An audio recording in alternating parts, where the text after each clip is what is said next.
মানুষ সবসময়ই নিজের সুবিধে মতোই ভাবে। যেমন মিষ্টি বিক্রেতা সবসময় ভাবে আমি তো মিষ্টি খাই না, তাই মিষ্টিতে ভেজাল দিলেও আমার কিছু যায় আসে না। বেকারির মালিক ভাবে আমি তো নিজের দোকানের বিস্কিট খাই না, পচা ডিম ময়দা দিয়ে বানালেও সমস্যা কি। ফল বিক্রেতা ভাবে আমি তো নিজের দোকানের ফল খাই না, তাই কেমিক্যাল দিলে আমার কি যায় আসে।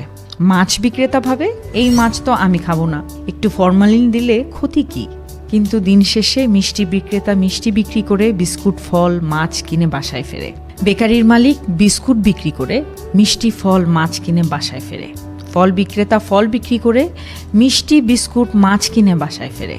মাছ বিক্রেতা মাছ বিক্রি করে ফল বিস্কুট মিষ্টি কিনে বাসায় ফেরে। তাহলে এখানে কি প্রমাণ হলো? প্রমাণ হলো যে একজন অন্যজনের দেয়া বিষ খাচ্ছে প্রতিনিয়ত, নিজের হাতে নিজের পরিবারকে ধীরে ধীরে বিষ খাওয়াচ্ছে। ভেবেছিল কেবল অন্যের ক্ষতি করছে, কিন্তু শেষে সবারই ক্ষতি হচ্ছে। এক ভয়ঙ্কর বৃত্তে ঘুরছে সবাই। নতুন বাস্তবতা হলো এখন ভেজালের প্রভাব শুধু অসুস্থতা